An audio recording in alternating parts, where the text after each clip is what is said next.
राधे राधे, हरे कृष्णा। कैसे हो आप सभी लोग? आशा करती हूँ आप सभी पर मंगल में होगे, स्वस्थ होगे, अच्छे होगे। जैसे कि आप सभी लोग भली भांति अवगत है कि हम लोगों ने एक नई सीरीज चलाई है, जिस सीरीज का नाम है टॉक विद आशु, जिसमें आप मुझसे अध्यात्म से संबंधित कोई भी बातें, कोई भी प्रश्न पूछ सकते हैं। मेरे व्हाट्सएप नंबर 4 बार 9 20 25 65 में। तो आज का सेशन स्टार्ट करते हैं। आप लोगों ने अनगिनत मुझसे प्रश्न पूछे हैं और आज मैं उन्हीं का उत्तर देने जा रही हूँ। सबसे पहला प्रश्न ले लेते हैं, अति विलंब ना करते हुए पहला प्रश्न ले लेते हैं। हरे कृष्णा माता जी, मुझे ये पूछना है कि एकादशी से अगले दिन जब हम व्रत का पारायण करते हैं तो उसके बाद प्याज और लहसुन से बना भोजन कर सकते हैं? क्योंकि मेरे घर वाले सपोर्ट नहीं करते हैं, इसलिए पूछ रहा हूँ। एकादशी का व्रत में नमक का सेवन कर सकते हैं या नहीं, कृपया करके मार्गदर्शन कीजिए। सबसे पहले राधे राधे, हरे कृष्णा। एकादशी के बाद आती है द्वादशी और द्वादशी पे सुबह सुबह व्रत का पारायण किया जाता है। व्रत का पारायण करने के तत्पश्चात आपको सुबह जो भोजन करना है वो तो बिना लहसुन प्याज का कोशिश कीजिए कि अगर आपके घर में सपोर्ट ना हो तब भी सुबह सुबह आप जो भोजन कर रहे हैं वो तो बिना लहसुन प्याज का हो। और हाँ, अगर आपके घर वाले नहीं मान रहे तो शाम को जो आप भोजन कर रहे हैं उसमें आप लहसुन प्याज का उपयोग कर सकते हैं। देखिए, मैं बिल्कुल भी ये नहीं बोल रही हूँ कि आपको लहसुन प्याज खाना चाहिए। लहसुन प्याज तामसिक होता है, कोई पाप नहीं होता। कि कोई पाप नहीं था। भक्ति मार्ग में बाधा उत्पन्न करती है तामसिक चीजें, इसलिए लहसुन प्याज का उपयोग वर्जित बताया गया है। साथ ही के साथ भगवान ने जब मोहिनी अवतार लिया था तो भगवान ने एक राक्षस का वध किया था और उस राक्षस से बने थे राहु केतु। आपको अच्छी तरह भली भांति स्टोरी पता होगी। तो जो उस राक्षस के गले की हड्डी यहाँ पे गिरी थी, वहां से लहसुन की उत्पत्ति हुई थी। गले का मांस यहाँ पे गिरा था, उससे प्याज की उत्पत्ति हुई थी, क्योंकि मांस में 7 लेयर होती हैं। तो आपने देखा होगा प्याज में भी लॉट्स ऑफ लेयर छीली जाती हैं। और जहां पे रक्त की बूंदें गिरी थी वहां पे मसूर की दाल की उत्पत्ति हुई थी। इसलिए ये तीनों चीजें तामसिक बोलते हैं। क्योंकि आपने देखा होगा, कभी लहसुन खा के देखिए, प्याज खा के देखिए, इनकी जो स्मेल है, इनकी जो दुर्गंध है वो आपके मुख से ही नहीं जाती है, क्योंकि राक्षसों के मुख में बहुत ही गंदी दुर्गंध आती थी।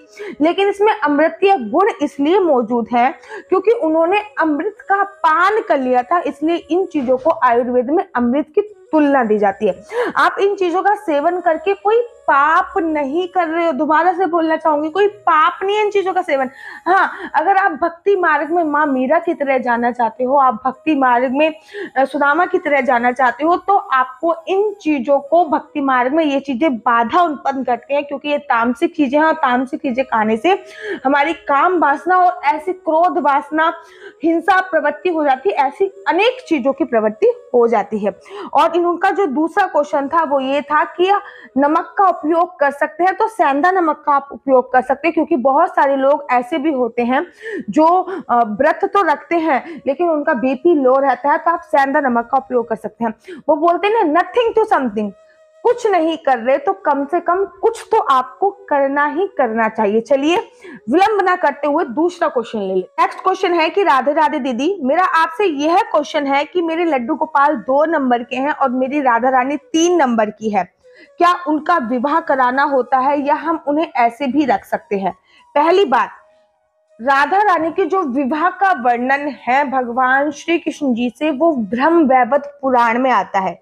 श्रीमद् भागवत महापुराण में कोई वर्णन नहीं है, लेकिन श्रीमद् भागवत महापुराण में तो राधा नाम का ही कोई वर्णन नहीं है। हाँ, क्योंकि राधा को ही भगवान का अंग माना गया है। कहा गया है कि श्रीमद् भागवत महापुराण में जो सुखदेव जी हैं, उन्होंने परीक्षित जी को श्रीमद् भागवत महापुराण सुनाई, तो सुखदेव जी जो है वो राधा रानी को अपना गुरु मानते हैं, इसलिए उन्होंने अपने मुख से राधा जी का नाम नहीं बोला। लेकिन ब्रह्म वैवर्त पुराण में ऐसा वर्णन आया है कि भांडेर वन में राधा रानी का विवाह ब्रह्मा जी ने श्री कृष्ण जी से कराया था। अगर आपके लड्डू गोपाल 2 नंबर के हैं और राधा रानी 3 नंबर के हैं, ये तो अपने आप में एक अच्छा सगुन है, क्योंकि हमारे कन्हैया जी से राधा रानी बड़ी हैं। आप इनका विवाह भी करा सकते हो, लेकिन जरूरी नहीं है कि बिना विवाह कराए ये साथ नहीं रह सकते, ऐसा किसी भी ग्रंथ में उल्लेख नहीं है। विवाह भी करा सकते हो, अपना उत्सव है। लड्डू गोपाल का जन्मदिन बनाना, लड्डू गोपाल के लिए जन्माष्टमी का फेस्टिवल करना, लड्डू गोपाल की छठी बनाना, उनके लिए स्पेशल ओकेशन पे कपड़े मंगाना, ये अपने मन का उत्साह है, क्योंकि जिस घर में भगवान रहते हैं वहां पे उत्सव हमेशा बने रहते हैं, वहां पे खुशियां हमेशा बनी रहती है। अगर मैं अपनी बात करूं तो मेरा छोटा सा, जैसे कि मैं अपने हस्बैंड के साथ रहती हूँ, छोटा सा परिवार, अब तो मेरे बच्चे, लेकिन हम लोग सारे फेस्टिवल बनाते हैं। हर महीने 3-4 फेस्टिवल आते हैं, हर महीने में 2 बार तो अखंड ज्योत जलती है, क्योंकि 2 बार एकादशी आती है, कभी नवरात्रि आते हैं, कभी कुछ आते हैं, तो ऐसा लगता है कि पूरी साल भर उत्सव चल रहा है। लोगों के घरों के बाहर दिए दब जलते हैं जब दिवाली होती है, और हमें घर के बाहर दिए जलाने के लिए दिवाली का इंतजार नहीं करना पड़ता। नित्य प्रतिदिन मेरे घर के बाहर दिए जलते हैं। तो जिस घर में, मेरा कहने का तात्पर्य है कि जिस घर में भगवान रहते हैं उस घर में स्वतः ही खुशियां रहती हैं, स्वतः ही त्योहार आते रहते हैं। लेकिन बस आपको मन का भाव है, अगर आप चाहते हो कि विवाह कराया जाए, उत्सव बनाया जाए, तो आप कर सकते हो। अगर नहीं चाहते तो फिर नहीं रहने दीजिए, वो आपके मन के ऊपर डिपेंड करता है। चलिए नेक्स्ट क्वेश्चन ले लेते हैं। नेक्स्ट क्वेश्चन है, क्या हमें लड्डू गोपाल और राधा रानी के कपड़े अलग अलग रखने चाहिए? नहीं, ऐसा कहीं भी नहीं है कि लड्डू गोपाल और राधा रानी के कपड़े अलग अलग नहीं रखने चाहिए। भगवान जितने भी विग्रह आपके घर पे मौजूद हैं, सबके कपड़े एक साथ रखे जा सकते हैं। ऐसा कुछ भी नहीं है कि उनके कपड़े अलग अलग रखना चाहिए। ये चलिए नेक्स्ट क्वेश्चन हम लोग ले लेते हैं। केवल राधे राधे मत लिखिए भेजिए। बड़े सारे लोगों ने मेरे को मैसेज पे केवल राधे राधे लिख के भेजा है। आप लोग राधे राधे लिखिए, अपना नाम लिखिए अगर आप अपना नाम बुलवाना चाहते हैं। अगर आप अपना नाम नहीं बुलवाना चाहते तो सिंपली आप अपना क्वेश्चन कीजिए, ठीक है। चलिए नेक्स्ट क्वेश्चन ले लेते हैं। दीदी हमें ये बताइए कि कितने नंबर के लड्डू गोपाल रख सकते हैं? देखिए शास्त्र क्या कहते हैं, पहले मैं शास्त्र के प्रमाण के हिसाब से चला देती हूँ। शास्त्र कहते हैं कि 1 उंगल तक का या फिर 1 मुट्ठी तक का जो होता है प्रतिमा आप अपने घर पे स्थापित कर सकते हैं। तो 1 मुट्ठी जब मैंने नापा तो 4 से 5 नंबर के लड्डू गोपाल आप अपने घर पे विराजमान कर सकते हैं। तो सबसे ज्यादा सर्वोत्तम माना जाता है 4 से 5 नंबर के लड्डू गोपाल। घर की प्रतिमा जितनी ज्यादा छोटी होती है उतनी ज्यादा अच्छा, उतना ज्यादा उत्तम माना जाता है। घर की प्रतिमा जितनी ज्यादा छोटी होंगी उतनी ज्यादा उत्तम मानी जाती है। लेकिन आजकल बड़े बड़े लड्डू गोपाल का फैशन चल रहा है, तो आप रख सकते हैं। मैंने कहा ना, आपके मन का भाव है। और वैसे भी जब लड्डू गोपाल को, जिस भी नंबर के लड्डू गोपाल को आपके घर पे आना होगा ना, जब आप श्री धाम वृंदावन जाते हो या फिर लड्डू गोपाल की कोई भी प्रतिमा खरीदने के लिए जाते हो, हजारों प्रतिमाएं होती है वहां पे, आपको कोई एक प्रतिमा पसंद आ जाती है। क्यों? क्योंकि उनको आपके घर पे आना है। अपने आप ही सारे सिम्टम्स बनते चले जाते हैं। मेरे घर पे 2 लड्डू गोपाल हैं, एक मेरे मायके में, एक मेरे मतलब मेरे अपने घर पे। तो दोनों लड्डू गोपाल में से हमने कोई भी लड्डू गोपाल खरीदे नहीं बाजार से, इनको हमसे सेवा करानी थी, ये स्वतः ही चल के आए। तो चलिए नेक्स्ट क्वेश्चन ले लेते हैं। इन्होंने पूछा, एक ने क्वेश्चन पूछा है कि दीदी मेरे पास एक लड्डू गोपाल 2 नंबर के हैं, दूसरे मैं कितने नंबर के ले सकती हूँ? मेरा नाम बबीता है, रोहतक से। तो रोहतक से ये क्वेश्चन आया बबीता जी का। आप 4 नंबर के, 5 नंबर के लड्डू गोपाल सर्वोत्तम माने जाते हैं, लेकिन आपके मन का भाव है, आप 21 नंबर भी ले सकते हो। अगर आपका मन कर रहा है कि मैं लाला को श्रृंगार नहीं कर पा रही क्योंकि लाला बहुत छोटे हैं और मैं बहुत अच्छा सा श्रृंगार करना चाहती हूँ, तो आप बड़े लाला ले लीजिए। वो आपके मन के भाव के ऊपर उत्पन्न करता है। कहते नहीं है, भगवान भाव से रीझे परिश्रम से नहीं। मीरा के मन में भाव आया कि ये जहर नहीं है।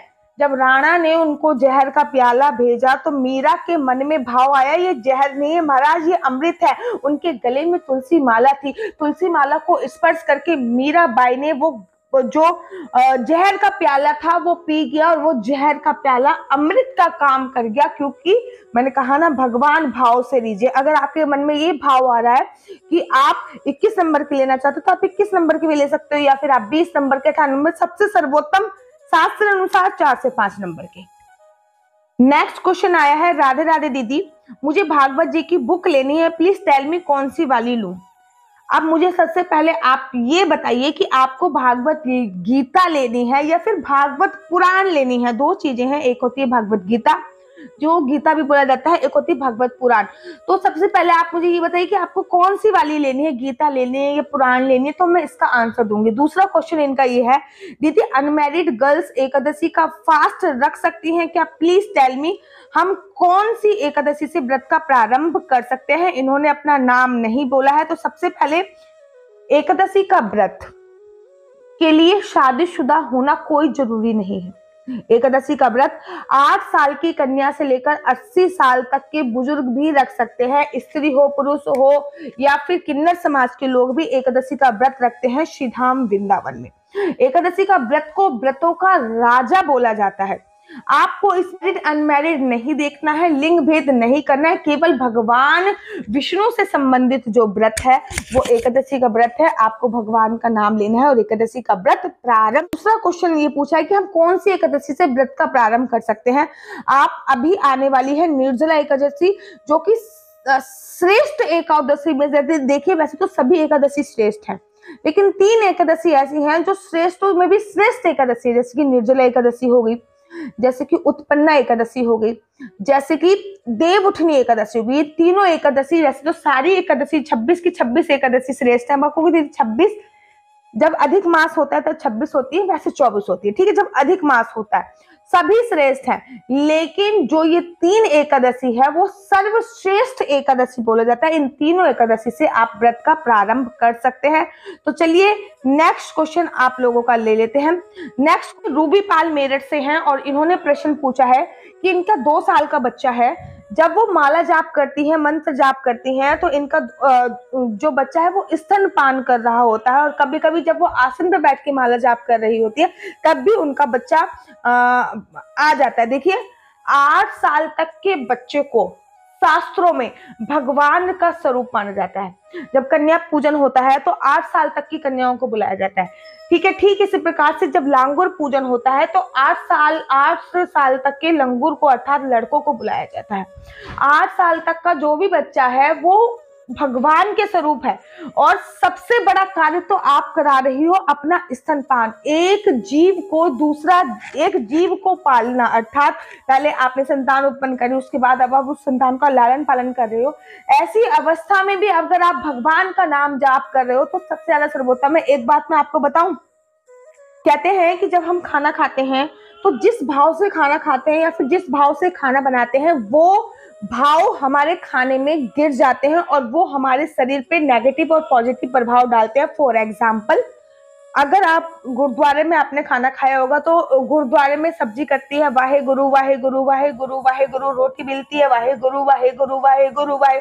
गुरुद्वारे का खाना खाने से हमारे जो विचार है वो सकारात्मक हो जाते हैं। अगर आप अपने बच्चे को गोदी में बिठा के मंत्र जाप कर रहे हो और वो आपका फीड कर रहा है, आपका मिल्क पी रहा है, तो सोचिए उसके अंदर कितने अच्छे गुण जा रहे होंगे। आप अनजाने में ही सही अपने बच्चे में संस्कार डाल रहे हो। ये किसी भी प्रकार का कोई भी दोष नहीं है, किसी भी प्रकार का कोई भी पाप नहीं है। आप इसको पाप की श्रेणी में मत बोलिए, आप ना चाहते हुए भी पुण्य कर रहे हो। तो चलिए नेक्स्ट क्वेश्चन कि एक भक्त ने प्रश्न पूछा है कि मैं 2 लड्डू गोपाल और एक राधा रानी की पूजा करती हूँ, क्या मैं राधा रानी को मंगलसूत्र पहना सकती हूँ या नहीं पहना सकती हूँ। अगर आपने राधा रानी का विवाह लड्डू गोपाल के साथ संपन्न किया है तो उसके बाद आप उनको मंगलसूत्र पहना सकते हैं। अगर आपने विवाह संपन्न नहीं किया तो मंगलसूत्र नहीं पहना सकते। मंगलसूत्र धारण कराने के लिए आपको उनको विवाह कराना जरूरी है, तो इस तब आप मंगलसूत्र पहना सकते हैं। तो चलिए नेक्स्ट क्वेश्चन भारती जी का क्वेश्चन है। उन्होंने बोला है राधे राधे, मेरा क्वेश्चन ये है कि मेरे हस्बैंड नॉनवेज खाते हैं, क्या मैं लड्डू गोपाल की सेवा कर सकती हूँ। पहली बात तो आप प्राण प्रतिष्ठा मत कीजिए किसी भी प्रतिमा की अगर आपके घर पे शुद्ध सात्विक भोजन नहीं बन रहा है, पहली बात। दूसरी बात, अगर आपके मन में भाव है कि आप लड्डू गोपाल को लेके आना चाहते हैं, क्योंकि भगवान एक बार सालिग्राम की और कसाई की कथा तो आपने पढ़ी होगी कि सालिग्राम जी कसाई के पास रह के खुश थे, वो सालिग्राम जिससे मांस तोलता था। अगर नहीं पढ़ी तो मुझे कमेंट्स कीजिएगा, मैं वो वाली कथा आप लोगों को सुनाऊंगी, ठीक है। तो लेकिन आपके मन में भाव है कि आप सुनना चाहते हैं, आपके मन में भाव है कि आप लड्डू गोपाल लेके आना चाहते हैं, तो इस बात का ध्यान रखना है कि जिस भोजन में आपके हस्बैंड का भोजन बन रहा है, जिस पात्र में भोजन बन रहा है, उस पात्र में कभी भी लड्डू गोपाल के लिए भोजन नहीं बनना चाहिए। लड्डू गोपाल के लिए दूसरे पात्र में भोजन बनना है। लड्डू गोपाल को 5 बार भोग लगाया जाता है, 6 बार पानी पिलाया जाता है। इस बात का भी आपको विशेष तौर पर ध्यान रखना है। उनकी सेवा पूजा अर्चना अगर आप कर पा रही हो तो आप लड्डू गोपाल को लेके आओ, नहीं तो अनजाने में आप पाप के भागी मत बनिए। और भारती जी का ही दूसरा क्वेश्चन है कि अगर मेरे को फौरन जाना पड़े तो मैं लड्डू गोपाल की सेवा कैसे करूं, अगर उनको फौरन ना लेके जा पाऊं। पहली बात तो सरकार आपको ये सिस्टम प्रोवाइड करा सकती है कि आप उनको लेके जा सकते हो, क्योंकि अगर विदेश तो नहीं, मैं भी फ्लाइट से ट्रेवल करती हूँ और मैं अपने लड्डू गोपाल के साथ ही फ्लाइट से आती जाती हूँ। आज की बात है, मेरी सुबह की फ्लाइट थी और मैं लड्डू गोपाल को मच्छरदानी में मैंने सुला रखा था। जब चेकिंग हुई तो मेरे लड्डू गोपाल वो चेकिंग में बैठ के आए, तो जो पुलिस वाला था, क्योंकि वो पीतल के होते हैं, अष्ट धातु के, तो पुलिस वाला उनको ऐसे ऐसे करके देखने लगे। मैंने कहा रुको भैया, मेरे लड्डू गोपाल हैं, परेशान मत करो, सो रहे हैं वो अभी। तो ऐसे बोल सकते हो। और बहुत लोग लेके आते हैं, अनगिनत, मैंने हजारों लोगों को देखा होगा, तो आप लेके जा सकते हो। अगर आप लेके नहीं जा सकते हो तो किसी मंदिर में आप छोड़ के जाइए, या फिर किसी ऐसे पर्सन को देकर जाइए जो उनकी विधि विधान से पूजा अर्चना वंदना कर सके। तो आज की वीडियो बहुत ज्यादा लंबी हो जाएगी, क्योंकि मेरे पास अनगिनत भर भर के मैसेज आए, जिनके मैसेज के मैंने प्रश्न के उत्तर दे दिए हैं, उनके लिए थैंक यू, दे चुकी हूँ उनको। लो अच्छी बात है। जिनके प्रश्न के उत्तर नहीं दिए हैं वो नेक्स्ट वीडियो का इंतजार कीजिए। कल जो वीडियो आएगी उसमें मैं आपके प्रश्न लूंगी। आशा करती हूँ कि आपको मेरी वीडियो ये अच्छी लग रही होगी। अगर आपको मेरी ये नई सीरीज टॉक विद आशु अच्छी लग रही है, जिसमें हम चर्चा करते हैं अध्यात्म की, लड्डू गोपाल से संबंधित, पूजा पाठ के विधि विधान से संबंधित, तो आप मेरी इंस्टाग्राम आईडी भी एक बार फॉलो कर लीजिए, डॉक्टर आशु दीदी। वहां पे भी आप अपने प्रश्न भेज सकते हैं, नहीं तो आप मेरा नंबर है, कृपया फोन मत कीजिएगा, केवल अपना आपको मैसेज करना है। 4 बार 9 20 25 65 ये नंबर है। इसमें केवल आपको व्हाट्सएप करना है, लिखना है अपना नाम और अपना क्वेश्चन लिख देना है। जब भी मेरे पास उचित समय होगा मैं आपका क्वेश्चन रीड करूंगी और वीडियो जरूर और जरूर बनाऊंगी। आशा करती हूँ आपको मेरी वीडियो अच्छी लगती होगी। अगर आपको मेरी वीडियो अच्छी लगती है तो आप अपना यूट्यूब चैनल हरिबोल को लाइक शेयर सब्सक्राइब करना बिल्कुल भी मत भूलिए। तब तक के लिए मुझे दीजिए इजाजत। राधे राधे, हरे कृष्णा।